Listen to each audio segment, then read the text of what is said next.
And as he said, I'm Chris Bruff, a PhD candidate at Northern Illinois University. My main area of study and what I'm writing my dissertation on is the Supreme Court and how it relates and interacts with other branches of government. I have been teaching an Intro to American Government course for a year now, and this is one of the topics that we discuss and try to know a lot about. It's very confusing, and I understand that our process is very confusing.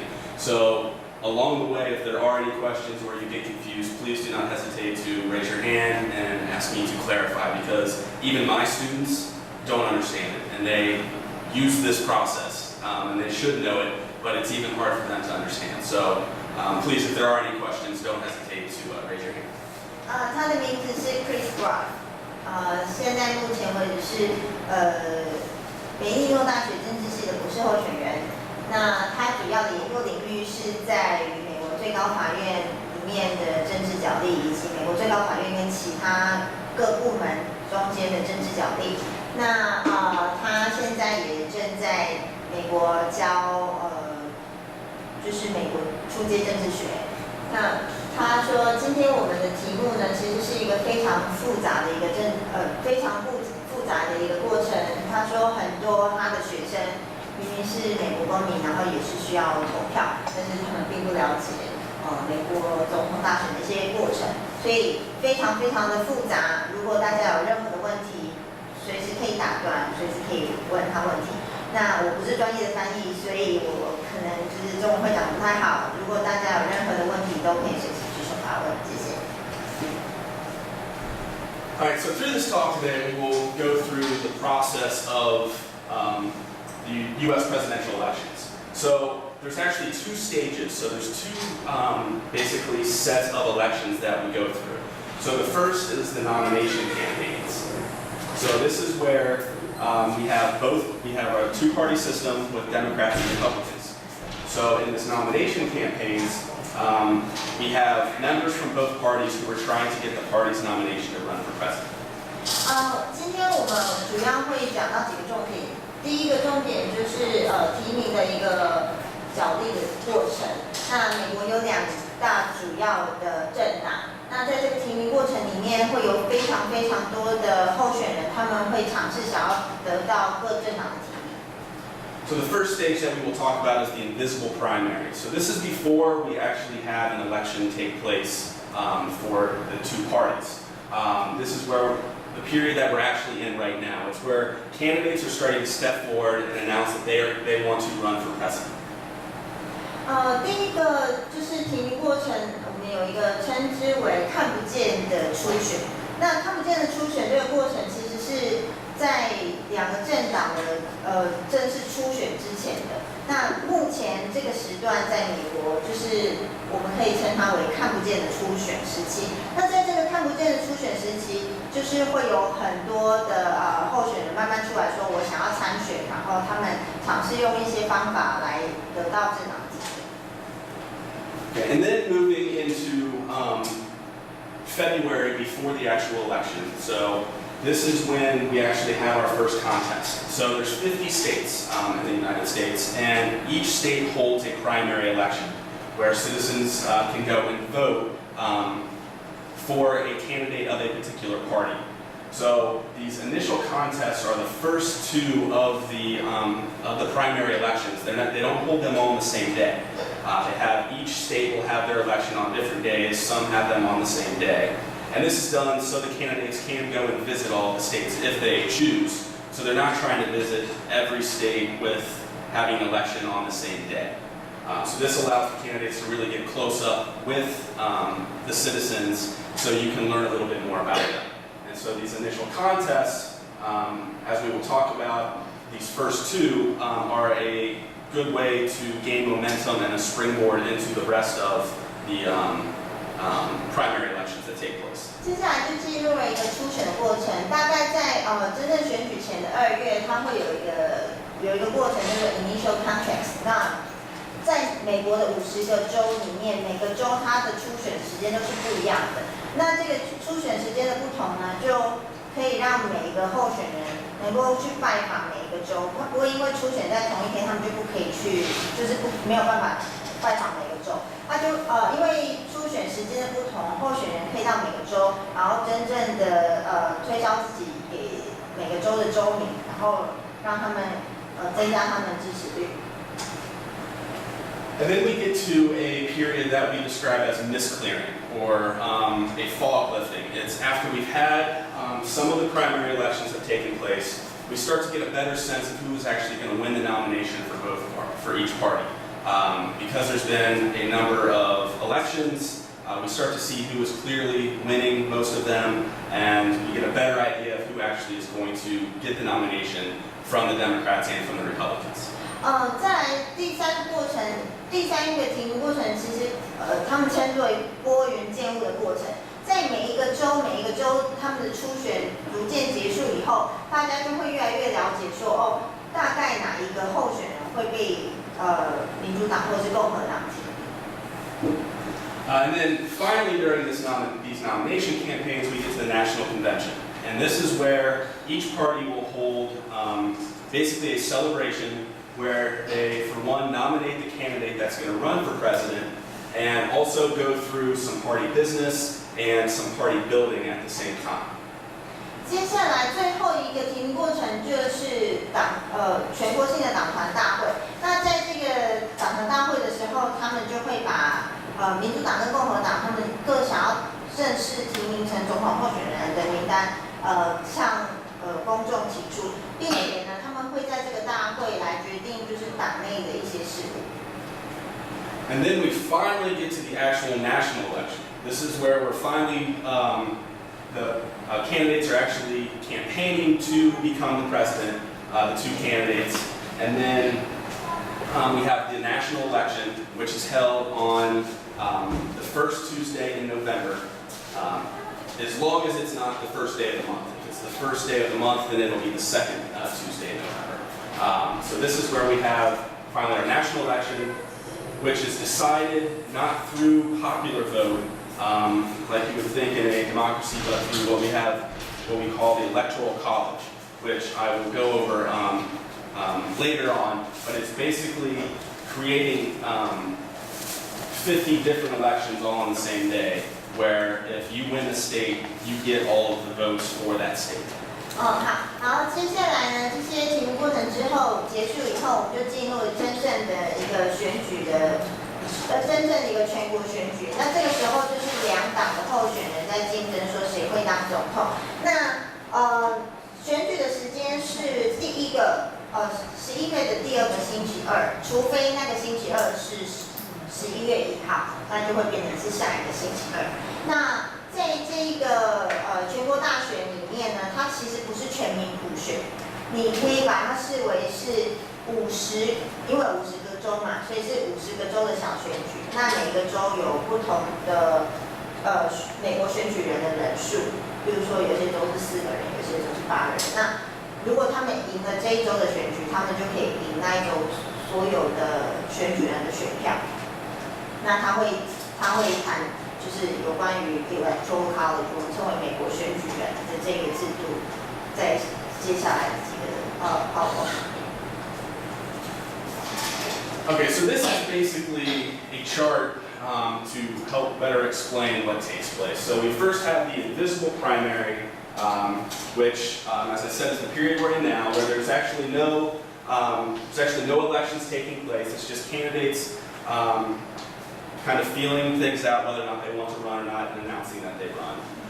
We then get to the initial contest and the misclearing, which this is the period where we're having primary elections, where each state is holding an election to pick who they want to nominate to run for president. We then have the party convention, where the parties officially announce who is going to be their candidate for president. And then we get to the national campaign and the national election. 那这是一个简单的一个流程图，让大家更简单的去了解说美国总统大选到底是一个什么样子的过程。首先在目前的美国，他们正在经过一个看不见的初选过程，在这个过程里面，其实像刚才讲的，并没有任何的正式的选举发生，而是每个候选人他们尝试去想说，我到底要不要出来选，然后来确定说到底哪几个候选人要出来竞争党内初选。然后第三个过程呢，就是我们所称为的党内初选过程。那在党内初选过程结束以后，就会有一个政党大会来正式提出每一个党的候选人。接下来就是一个全国性的美国总统大选。All right, so looking first at the invisible primary period, more in depth. So this is the period of time between the elections of one president and the first contest to nominate a candidate to run in the general election to select the next president. So this is kind of the in-between period that lasts typically around 2 years, more and more as time goes on. As soon as one election happens, we already have people talking about running for the next election. So this invisible primary period is getting longer and longer.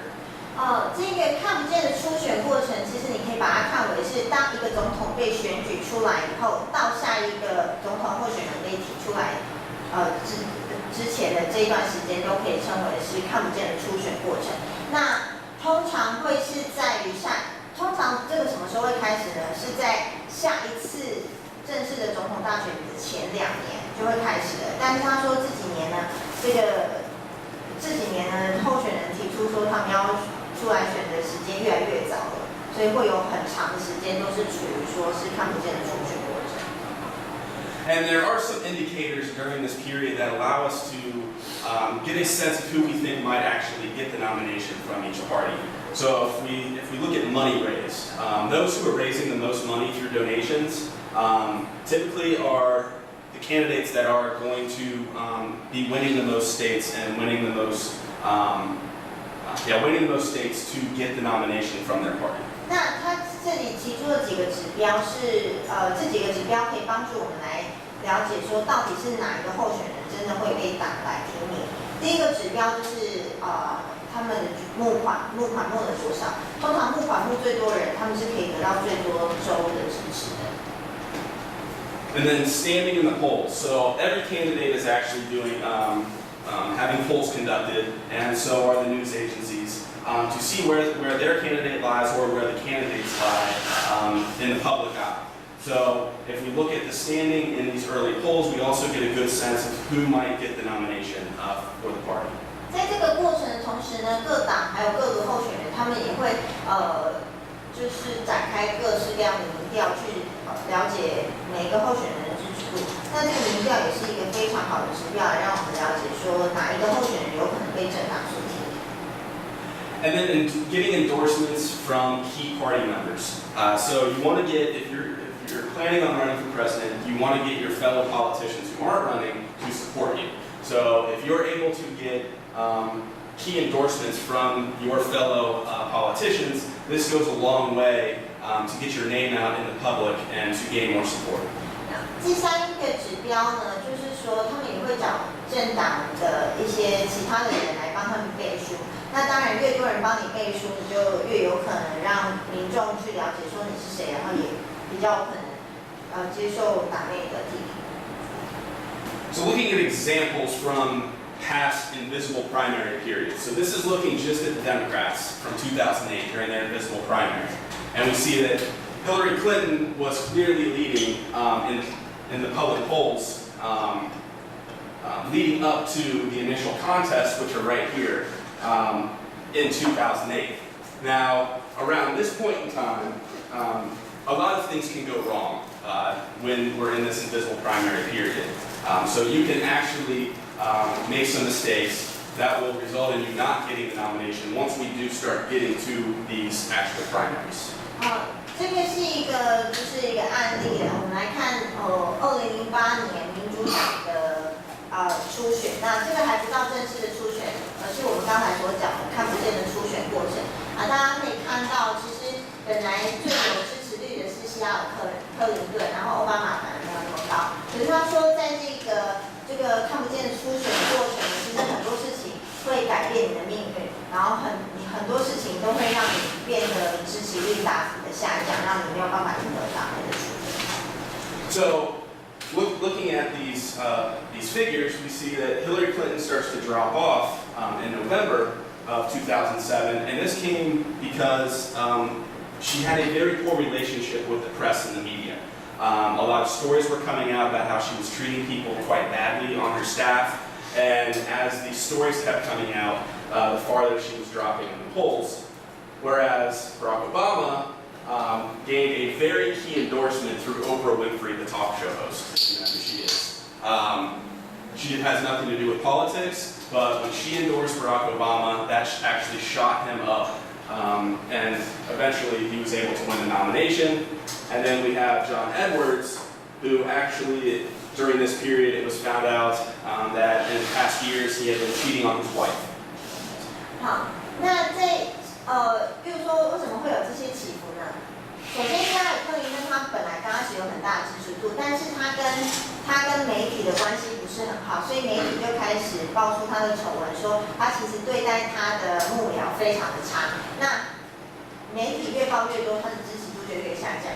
反观奥巴马，他本来支持度没有那么高，但是大家知道有一个脱口秀主持人叫做欧普拉，那个美国黑人主持人，那他公开支持，表示他要为奥巴马背书以后，奥巴马的支持度就是快速的上升。那还有另外一个在台湾比较不有名的一个候选人，他叫做 John Edwards， 爱德华先生呢，他为什么他会突然下降呢？因为他被发现说他过去几年就是劈腿，没有忠于他的老婆，所以他的支持度就快速的下降。And it's also, I should mention that there are debates. We do start holding debates during this point in time before we get to the first contest. And we'll see that candidates will actually drop out before we get to the first contest because they're realizing that they're not high enough in the polls. They might not be getting enough endorsements or getting enough donations to their campaign, so they will drop out before we even get to the first contest. 那再来呢，在这个看不见的初选过程，他们也会有很多公开的辩论。那在辩论的结果也会影响他们的支持度。那我们也可以看到，像有一些人他就直接决定放弃参选了，因为他了解到说他没有赢的可能性，所以还没有到初选时间，他就已经决定他不要参选。Okay, looking at the Republicans during this same period of time, we see that Rudy Giuliani was leading in the polls before we get to the first contest. But once we had the assassination of the Prime Minister of Pakistan, that's where we see John McCain taking off. Because Rudy Giuliani didn't have any foreign policy experience. He was just the mayor of New York City. So once the assassination took place, people started thinking that we need somebody with strong international relations experience, and that's why we see McCain really start taking off. 那这个刚才我们看到的是民主党，这是共和党，也是在2008年的总统初选的一个过程。那本来大家可以看到橘色的那一条线有一个 Rudy Giuliani， 他的本来支持度非常高，但是因为在这个期间巴基斯坦发生了一些就是恐怖事件，那这样子恐怖事件，大家就发现说这个候选人他其实没有任何的模仿外交经验，所以呢，民众就会觉得说我想要民众就会觉得说我想要支持一些有模仿外交经验的候选人，这也就是为什么另外一个就是候选人可以提升支持度的。So now looking at Republicans in 2012, first I should note that when a sitting president is going to run for re-election, so you can, if you win, become the president, you can run a second time and be the president for 2 terms. So in 2012, the Democrats didn't go through any of this primary. Didn't have any primary elections, didn't have any invisible primary because Obama was going to rerun for election, so there was no point in doing any of this. 好，那这是2012年的一个初选的共和党初选的一些资料。那2012年的时候，民主党并没有任何的初选，因为奥巴马他已经宣布说他要再参选一次。那如果现任的总统他们提出说他们要再参选一次的话，那他们那个党是不用经过任何的初选的，就是直接就是奥巴马出来选。So looking at the Republicans in 2012, you can see there were a lot of people who wanted to get the Republican nomination. For a period of time, we had Rick Perry, who was actually leading in the polls but he suffered some problems at the first debate. So this was the first time we saw all the Republican candidates up to speak at a debate. And when Rick Perry was asked about a program where he wanted to cut 3 government departments to save money, and when it came time for, when he was asked about these 3 programs, he actually forgot the names of the programs he wanted to cut. So he's up there in the national spotlight, and he said, I forget, oops. You don't want to hear a president say, oops, I forget. So people really disliked him after this because he did look very presidential when he did know the answer to a question. 那大家可以看到，在2012年的时候，共和党的党内初选刚开始有非常多的人想要出来竞争这个党内提名的机会。那我们可以看到红色的线是 Perry， 那他本来支持度是非常高的。那到底什么东西摧毁了他呢？就是因为他们举办了一个公开的一个辩论。那在这个辩论以后。辩论的时候，有人问他说：“那你想要有什么样子的政策？”他说：“我要就是删减掉美国3个部门。”那大家就问他说：“是哪3个部门你想要删减？”他就站在台上开始发愁，了很久以后，他就说：“我忘记了啊 ，oops。”那这结束以后，美国人民就觉得说，一个总统候选人或是我们未来的总统是不应该在媒体前面讲出 oops 这句话的。所以他们就觉得这个人很没有总统的样子，于是他的支持度就瞬间的下降。And then also Newt Gingrich was leading for a period of time, but he dropped off in the polls because there was a lot of information coming out with his connections to banks. The government was actually bailing banks out because they were going broke.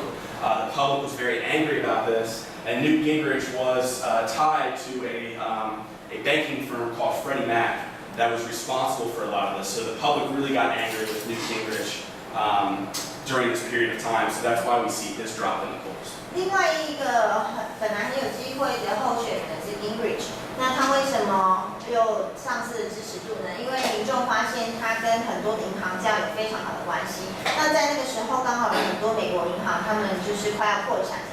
政府对他们提出了很多投资，那这样的行为呢，已经激发了民众的不满。所以，因为民众对于政府支持银行的不满，再加上他们发现 Gingrich 跟银行家有很大的关联，造成他的支持度大幅下降。And then also, just to note Rick Santorum here, after he was rising in the polls, once we get to these first 2 contests, which we'll talk about next, he really started to rise, and that's because he took all of his campaign funds and all of his staff and put them into these first 2 elections, these first 2 states. So he had a very strong presence in these first 2 states, Iowa and New Hampshire, but after that, he had no money left, he had nobody, his campaign hadn't been working in any of these areas, so you see him quickly drop off. 另外，我们看到另外一个，就是当党内初选正式开始。每一周慢慢选的时候，有另外一个候选人，他本来有很大的机会，就是 Sanford。但他为什么会在开始初选的时候突然支持度上升那么多呢？是因为他把他所有募款来的钱，还有他所有的资源都放在前2个州的党内初选里面。那所以他就得到很多的支持度在那两个最初的初选。可是后来他就是因为没有资源了，所以就慢慢的下降。And so all of this leads us to the actual first contest, the first 2 states that hold their primary elections. So before we get into that, it's important to note that in the United States you have to register to vote. You have to go to a election office and fill out paperwork to register yourself to then go and vote. In some states, you have to be a registered member of a party to vote in these primaries. So these are what are called closed primaries, where you have to be a registered voter with either the Democrats and the Republicans. And when you go to the polling place, they look and see which party you're registered with, and they give you a Republican ballot, so you can only vote for the Republican candidates, or a Democrat ballot, so you can only vote for who you want to run for president for the Democrats. 他说，这个就是我们最初的各州开始的党内初选。那他说，在我们了解这个之前，必须要跟大家说的是，台湾是只要你满20岁，你就是有投票权的，这是在户籍。但是美国不一样，美国是你必须要去你住的地方去跟他登记说我要我是投票人。那有一些是在某一些州，它是规定说，如果你要投党内初选的时候，在你登记的时候，你就必须要表明说我是民主党或是共和党。那个在你登记的当时，你表明那个党去初选的那一天，他就会根据你登记那个时候的资料，给你共和党的票或是民主党的票来去投党内的候选人。And then there's other states that have what are called open primaries, where as long as you're registered to vote, when you go to your polling place to vote, they will ask you, do you want to vote for the Republicans or do you want to vote for the Democrats? So a lot of times what happens in these states is that if you're a Republican and you already know who's going to be the nominee for your party, you might ask for a Democrat ballot to then vote for a weaker candidate so your candidate can have an easier chance of winning the presidency. 在其他的州呢，他们其他的州，他们有一些州是采取 open primaries， 就是说你去登记的时候，你不用跟他说你是什么党，在初选的当天，你去当地的时候，你再跟那个人说我要拿共和党的，我要投共和党里面的初选，或者是我要投民主党里面的初选。那这个就给选民一个机会，比如说他们已经知道说，假设说我是民主党的，然后我已经知道民主党大概是谁会被提名，我就故意拿共和党的票，然后我投给我觉得共和党是最弱的那个候选人，然后用这种方式来让自己的政党有可能会赢这样子。And then there's states, well, one state, Iowa, that does what is called a caucus. So on the day that they hold their primary, and this is the first one that we have, the citizens actually go to a building and at a certain time, and then they say, okay, if you want to vote for candidate A for the Republicans, go to this room. If you want to vote for candidate B, the Republicans go to this room. And they split everybody up into rooms, and then they have somebody come in and do a head count to see how many people are in the room, and whoever gets the most people in rooms is the candidate that wins the nomination, or wins the election in that state. 除了我们刚才讲过2种登记方式之外，爱荷华州是非常非常特别的。爱荷华州是所有美国各州里面第一个初选的州。那他们的方法是，你必须要去投票的地点，然后他会跟你说，民主党候选人 A， 民主党候选人 B， 民主党候选人 C， 然后共和党候选人 A、B、C， 然后你想，假设你是民主党，你就要选择你要去 A 的房间，还是 B 的房间，还是 C 的房间，然后全部大家站定以后，会有个人继续数人头。那民主党假设说民主党里面 A 的房间最多人，那民主党的票就是给 A， 然后共和党假设 B 的房间最多人，他们就是 B 候选人是胜出，用这种方式。And so the way this primary system works is that looking strictly at the Republicans, so they have 2,286 delegates total that you're trying to win. So these are basically, think of it as points in like a basketball game or a baseball game. So you want to get this many points, and each state has a certain amount of points based off of their population.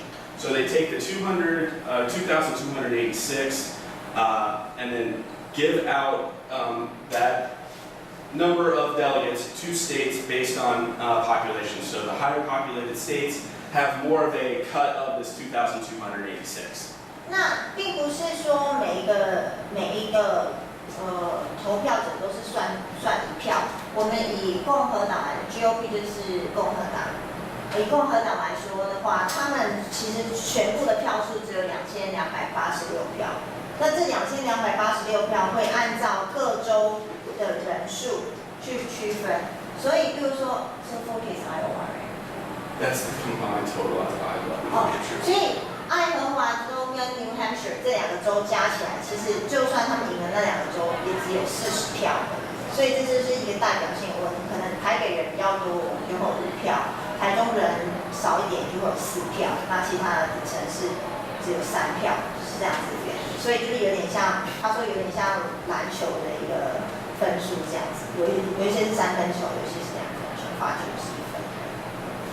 So these first initial contests, these first two, are very, they're important for reasons that for publicity, breaking out of the pack and trying to establish momentum, But when we look at them, actually, they're very small and almost meaningless states when you think about it, because they only give you 40 out of the 2,286 delegates that you want to try to win a majority of. And also, they look nothing like the rest of the country. Iowa and New Hampshire are very, very white states. There's no diversity, there's no minority groups of a significant number in these two states. So when we look at these two states, they look nothing like the country as a whole, but they do help. If you can win them, you can gain a lot of publicity from the media, and you can try to break out of the pack, and also try to establish momentum to carry that into the next primary elections. 他说，美国最初开始初选的2个州，一个是爱荷华州，另外一个是纽约州。那这2个州呢，如果你赢了这2个州呢，其实它是一个很好的机会，让你告诉其他的州或者州民还有美国的公民说我赢了这2个州，所以它其实是很好建立名声的方式。可是这2个州并没有办法帮助我们预测说到最后到底是谁赢了全部的初选。为什么呢？因为爱荷华州跟 New Hampshire， 大家可以看到，在2000多个民党2000多个票里面，其实他们总共只占40个票，所以非常少。另外一个是爱荷华州跟 New Hampshire， 他们都是白人的州，所以分歧性很少，所以没有办法去预测其他的州的选票是怎么样。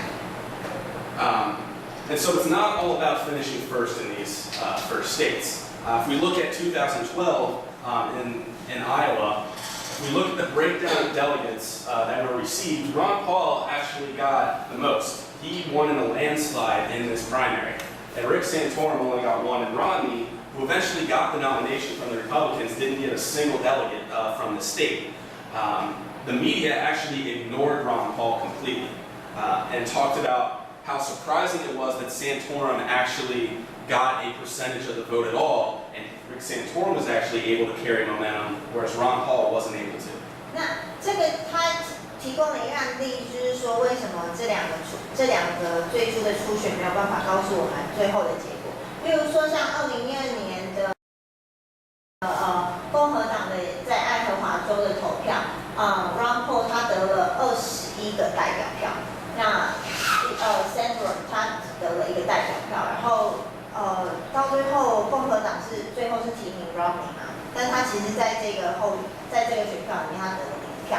那而且媒体只一直报答 Santorum 他得0票，完全没有讲到说 Ron Paul 得了那么多的支持，所以其实 Ron Paul 根本就没有得到什么公众的关注。And you can also make some mistakes after these first contests too, if you perform well and don't behave yourself the way a president should behave. So in 2001, there was actually a candidate for the Democrats who came in second in Iowa, who nobody thought had a chance at all to get any votes. And at the end of the day, he gave a speech to his supporters. He had his sleeves rolled up and his shirt unbuttoned. And he started running around the stage saying, we're going to this state, we're going to this state, we're going to this state. And then he let out a yah! And when people saw that on TV, they thought, this does not look like a president at all. No. And he failed after that. 他举了一个例子说，在这2个州选完以后，候选人他可能会做出一些行为，也让他们支持度大幅下降，然后就是摧毁他的支持度。比如说，他举出一个例子，有一个民主党候选人呢，他在赢了这2个州的初选以后，他就上台，然后他就开始，他的袖子是卷起来的，然后衣服的扣子是打开的，在台上奔跑，然后他就说我要去这个州，让我去这个州，然后他后来又讲一句呀，然后人民看到以后就觉得说这个不是一个总统该有的样子，所以他就输了。So after these first 2 contests, this is where as we go through the elections, we start to get a misclearing. Starting to figure out who's actually going to get the nomination for each party.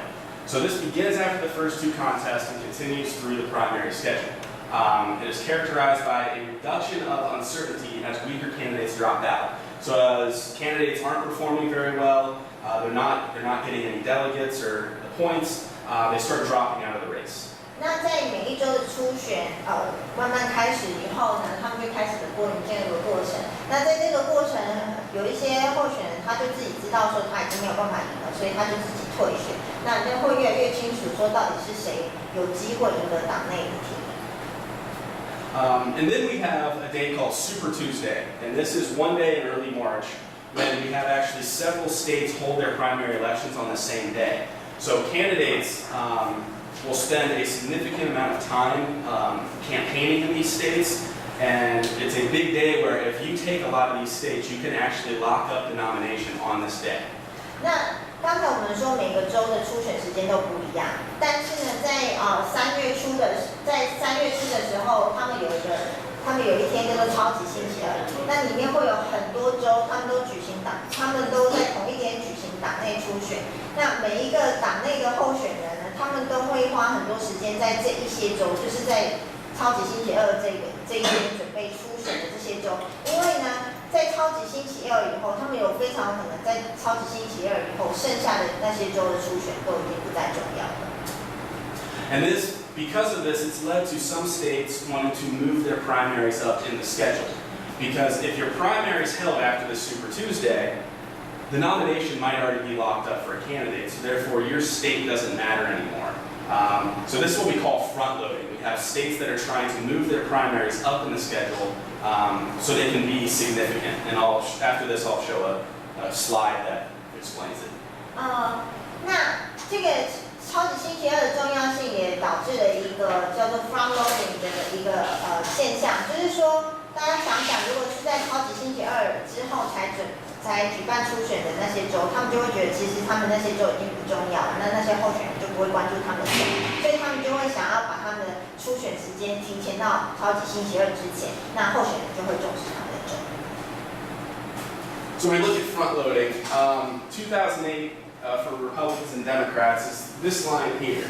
So after this date, this is the point that you need to reach to get the nomination.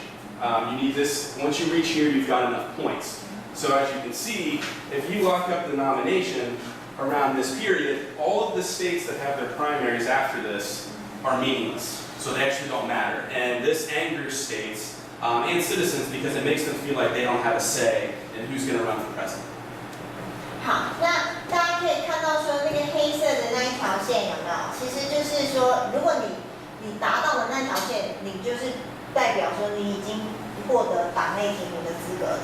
那大家可以看到说，在早期的时候，其实他们要等到第12周或第13周的时候，他们才有办法决定党内要提名的候选人是谁。那在1992年的时候，其实是第10个礼拜，可是，在2008年的时候，其实第5个礼拜就已经决定说谁可以获得党内初选。那所以说，在这1个礼拜之后才进行初选的那些州，其实他们的人民会觉得很生气，因为他们觉得我们没有任何。我们没有办法去决定说到底是谁要代表我们的党参加初选，所以他们就会想要把他们的初选日期往前。And just looking at this misclearing period from past elections. So in 2008, we see that Barack Obama, he really, it was close for a period of time, but he slowly kind of started to run away with the election. Even though Hillary did keep it close, she was never able to overtake. 那这个其实就是2008年民主党党内初选在拨云见雾的过程的一个统计表。那大概可以看到希拉蕊跟奥巴马他们两个其实在一段时间是非常靠近的。后来奥巴马就是赢得了比他还要更多的选票。那大家可以看到希拉蕊直到最后他都没有超越那个50%的那一个门槛。Looking at the Republicans in 2008, we see that John McCain pretty much ran away with it from the start, and we see Mitt Romney dropping out early, Huckabee dropping out early, and Ron Paul staying in just because he wanted to spread his agenda and was hoping to continue conversations that John McCain wasn't addressing. 然后这个是共和党在2008年的一个初选的拨云见雾的过程，大家可以看到，就是 McCain， 他从刚开始就是比其他人都还要明显他会赢的。的党内的提名。那其他2名候选人在很早的时候他们就放弃了。那唯一一个一直持续到最后，但是没有获得党内提名的人就是Ron Paul。那他为什么要停留那么久呢？原因是因为他想要把他的政策白皮书，就是给更多人知道，然后并且让McCain知道这样子。And then looking at 2012 with the Republicans, we see it was somewhat close leading into February. Mitt Romney really started to pull away from the pack with Santorum and Gingrich dropping out early May. Ron Paul actually stayed in until the end. So when candidates drop out, those votes that they had earned are up for grabs. And Ron Paul was hoping that he could, if once they drop out, he could get their delegates to vote for him, keeping Romney from getting to the 50% mark that you need to get to, which I will explain why this is important in just a second. 那这是2012年共和党的党内初选的国民介入过程。那大家可以看到 Romney 就是他的支持度一直很高，那 Ron Paul 是一直待到最后。那为什么 Ron Paul 想要待到最后呢？因为当那2个候选人他退出以后，他们所获得的选票其实是可以分配到其他的候选人。那 Ron Paul 他就想得很美好，觉得说那2个就是退选的候选人的选票可以到他身上，然后他就可以超越 Romney， 但是没有。So this, after we have all the primaries, we then get to the national convention. So both major parties nominate their candidates for president and vice president in the national party conventions composed of delegates from the state. So this is usually a 3 to 4 day event. It's televised on TV, and this is where they officially announce the nomination of who they're going to nominate for their presidential candidate. Now, the reason Ron Paul was staying in and trying to pick off those delegates is because they go state at the convention.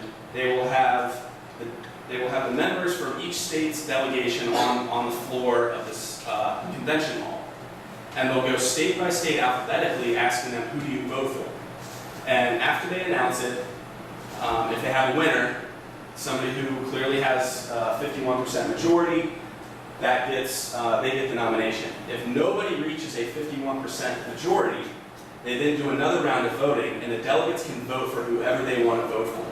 So it no longer matters what the citizens of the state voted. It's now up to the delegates to choose. And you can actually get candidates to jump in at that point in time and say, I haven't been running for election at all during this, but I want to run now, and they can actually try to get delegates to vote for them. 然后呢，在初选结束以后，2个党就会举行一个党团大会。那党团大会是以党代表所组成的。那在这个党团大会的时候，他们就会提名他们下次要参选的代表党的总统以及副总统候选人。那非常有趣的就是，党代表就像我们刚才讲的，比如说爱荷华州就会有20几个党代表，然后比较大的州就会有更多的党代表。那党代表人数就是代表说那个州有几票这样子。所以其实他们的过程是，他们会问每一个党代表说你是投给谁，你是投给谁，你是投给谁。那每个党代表会根据他们那一个州党内初选的结果，比如说爱荷华州是投给 A， 那所有爱荷华州的党代表就是说我们投给 A。可是如果这样子的过程全部都结束以后，还是没有任何一个党内候选人是超过51%的话，他们就会重新再问一次。那在重新问一次的时候，每个党代表就不需要代表他的州名了，他就可以自己选择说，那我要投给 B， 我要投给 C。那这个时候州名那些初选的票数完全不具意义，而是由党代表来选择我们到底是要投给谁。那他说历史上也有一个案例是，曾经有候选人他完全没有参加党内初选，而是他在党团大会的时候突然提出来说，那既然没有人超过51%，我要跳出来说，你们可以投给我这样子。那这也是为什么这也是为什么 Ron Paul 他等到最后，因为他们就是在等这个过程，看有没有就是党代表要把他的票改投 Ron Paul。But I should point out that this very rarely happens. They never when they get to the convention, if it looks like there's not going to be anybody who reaches the number they need, the party will try to get together and get candidates to drop out, because when you're on the national stage, you don't want to have a bunch of fighting going on. So they try to be very civil about it without any of these things that could happen taking place. 那他说，虽然我们刚才说有党代表可以在第二阶段改投的这个状况，但是其实很少发生这个状况，因为在他们党团大会之前，如果党发现没有一个候选人可以超过51%的票的时候，他们其实就会说服一些票比较少的候选人赶快先退选，让票可以集中在少数的人身上。为什么呢？因为党团大会是公开给民众的，所以他们怕民众觉得说这个党不够团结，他们不想要这样的状况发生。So at the National Convention, it serves 5 major functions. So first, it officially nominates the party's president and vice presidential candidate. 这个党团大会其实有几个不同的功能。第一个功能就是他们正式的提出哪一个候选人要代表党来参选下一届的总统选举。And then they also approve a platform for the nominee to run on. So you have everybody from the party there, and you try to pick up key areas and policies that you want the president to focus on and talk about when they're running for president. So if you're a conservative and something like abortion, for instance, you might try to pick a platform that is against trying to pass some laws that try to restrict abortion. 第二个党团大会的功能就是他们会提出几个想要候选人重视的平台，比如说比较保守党的，像比较保守派的共和党，在就是堕胎议题上，他们就会提出几个平台，让他们就是要出来竞选总统的那个候选人要怎么样提出他的政策改变书，这样子。And then you also want to try to encourage unification, bring the party back together. So for this entire primary process, you've been fighting with members of your own party to try to win the nomination. So you want to try to be able to bring everybody back together. So what they will do is they'll have every single candidate who is running for the nomination get up and give a speech, and the candidates or ex-candidates will always say, "I fully support our nominee. Let's all support him." So they don't want the party to break apart. They want to try to keep everybody together. 第三个党团大会的功能就是让党能够维持统一一致，然后合作。因为在初选的过程，党内会分成好几派，他们互相竞争。那他们在党团大会呢，就会让那些输了的候选人说，假设说他赢了，然后我输了，然后我就站上台说，我完全的支持他来选总统。那用这种的方式来告诉民众说，其实他们党是非常团结的。It's also an opportunity to showcase the party and the candidates on a national stage. The major TV networks in the United States will broadcast the convention as it's taking place. So it allows the party to really showcase what they have going on, who their candidates are, and it gets to everybody's home through the television. 那另外一个党团大会的功能就是，党团大会是媒体是播放到全国，因为美国各州有不同的自己的频道，所以他们很少有频道可以看到一个就是全国的事件。那这个党团大会呢，它是就是每一周每一户都可以看到，所以这个也是一个很好的方式，让他们党内所提名的候选人可以被民众所知道。And then finally, it allows them the opportunity, the parties, to adopt rules and regulations to govern the party for the next 4 years. So this is a perfect chance, since you have all the party members there and the party elites at this convention, you can do party business. You can create new rules and things to ensure that your party is running properly for the next 4 years. 那除了以上这些对外公开的这些功能之外，它也是一个让党内可以决定说我们党要怎么样子来经营，就是未来4年我们党里面有什么样子的规则的一个党团大会，所以也是为了他们党内的。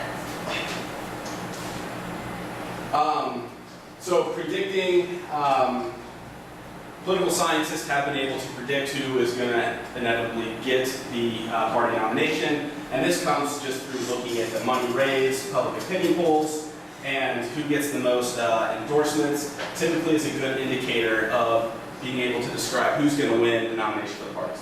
他说，政治学家有尝试要来预测说到底是哪些候选人可以得到党内的提名。那他们会根据就是我们刚才讲过的，就是募款多少钱，然后有民调的结果来决定还有是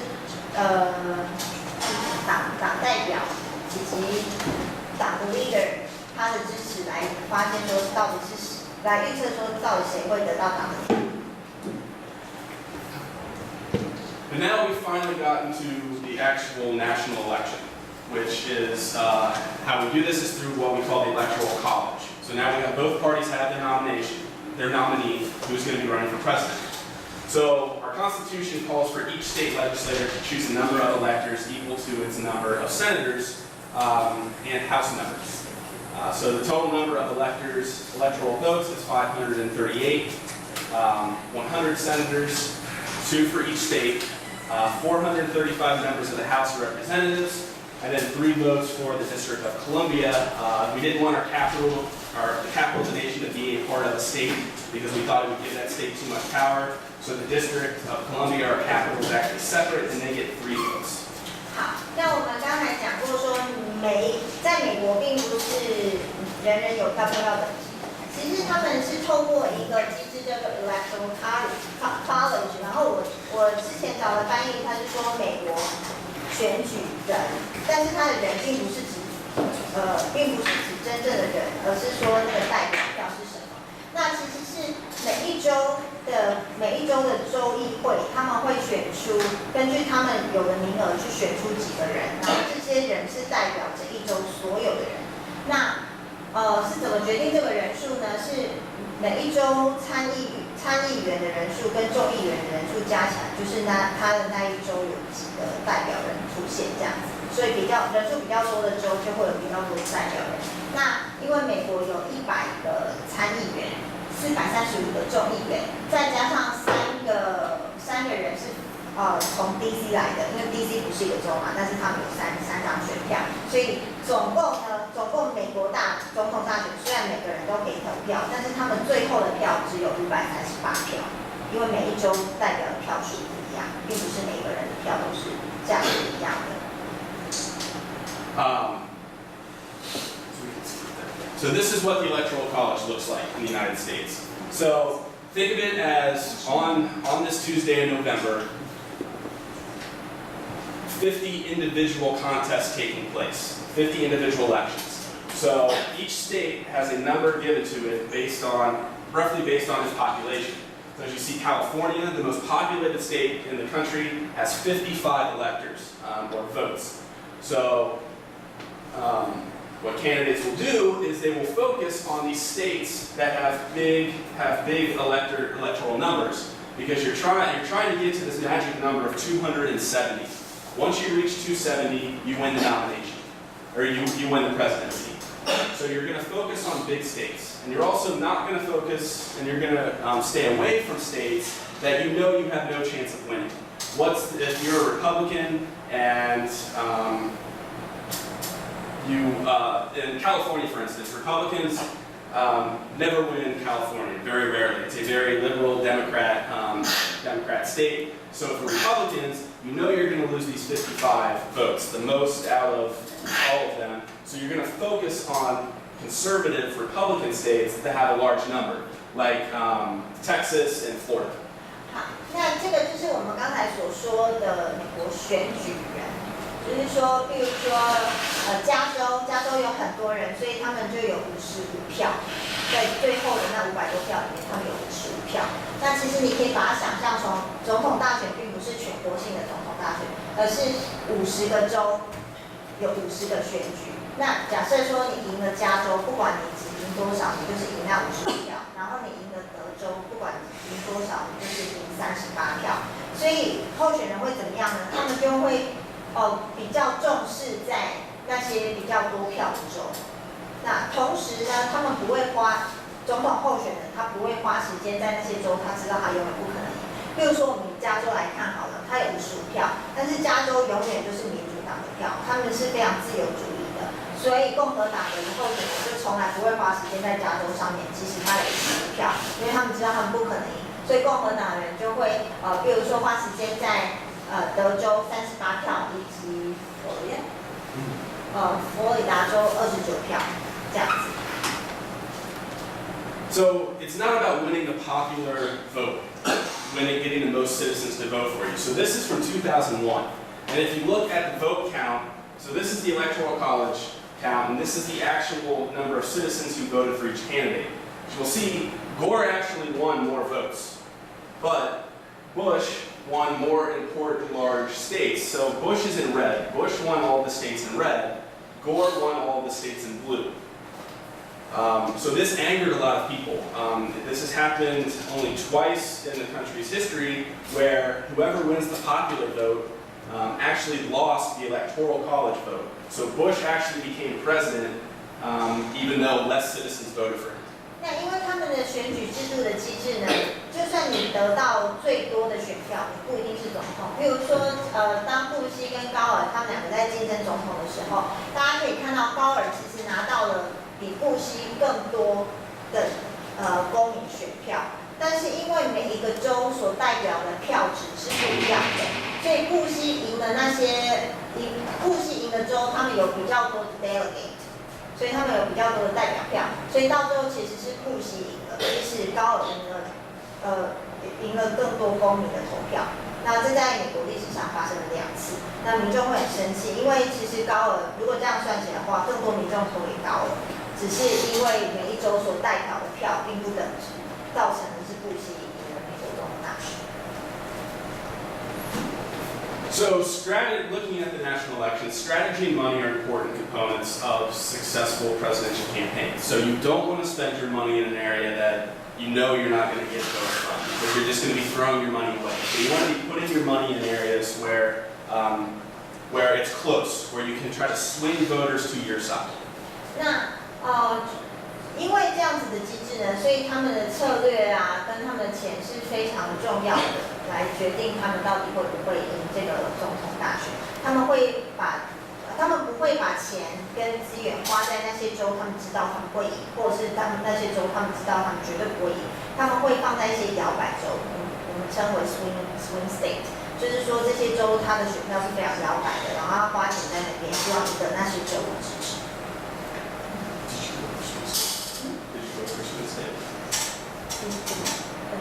Okay. So campaign efforts are focused on, as I said, on states with high electoral college votes and also swing states. In the past 2 elections, my home state of Ohio has actually been considered the most important state. It has 18 votes, and it would come down to whoever was going to win Ohio was going to win the presidency. And so the presidential candidates were actually coming almost every day. We had a candidate would come on one day, he would leave, the next day the other candidate would come. They were focusing so much on Ohio because they knew whoever won that was going to win the election. 那除了他以他的家乡为一个例子，他是俄亥俄州的人啊。俄亥俄州大家可以看到里面总共有18票，所以如果你赢俄亥俄州，你拿到18票。而且俄亥俄州是一个摇摆州，所以呢，他是说曾经有一段时间是今天这个候选人来，然后明天换另外一个党的候选人来，大家都非常重视这个州，因为赢了这个州就会决定他们的命运是什么。Most states do not actually get visited by presidential candidates. They don't want to waste their time, as I said, in states that they know they're not going to win, or that don't have a lot of votes. There actually is one state that Barack Obama has never visited. He has been president now for almost 8 years. He has gone through 2 national campaigns, and he's never visited the state of North Dakota. They actually have a campaign out right now to try to get him to finally visit before he leaves office. 那有一些州呢，因为它的代表数很少，就是非常不重要，然后再加上总统知道，再加上总统候选人知道说，他就算去了这个州也不会赢，他就不会浪费钱。所以以欧巴马为例，他他已经当了将近8年的美国总统，然后选举了2次，他从来没有去 North Dakota 过。然后这个州正在想办法想要让他就是参访那个州，因为如果总统没有去，他表示他不是很重视这个州这样子。And then finally, campaigns, when you're running for president or any office in the United States, campaigns are constrained by Federal Election Commission, the FEC, rules about fundraising. So individuals can only give so much money. Businesses actually now can give almost unlimited amounts of money. And there's all these different strategies and different laws about who can donate how much. It's very confusing, and that would be a whole other lecture if we wanted to talk about that. 在美国也有一个像我们的中央选举委员会的东西，他们称为联邦选举委员会。那他们对于他们募款，就是选举募款的限制有很多。那目前为止，他们几乎可以接受无限的企业捐款给候选人。So that is all I had for this discussion. I would love to open it up to any questions that you would have or try to clarify any confusion that you might have. I know it's a very confusing topic. 那这以上就是一个非常简单的一个美国总统选举制度，然后他知道非常的复杂，就像我们刚才讲的，很多美国人自己本身也不了解这个系统。那所以请大家就是踊跃的发问，如果是你有觉得有任何就是有疑惑的地方，都可以在现在提出来，然后他都非常乐意来解答。那我要补充一点，就是如果即使不是针对于美国总统大选啊，如果你对于美国政治或者是其他的议题有兴趣，都可以提出来，他都可以来做回答。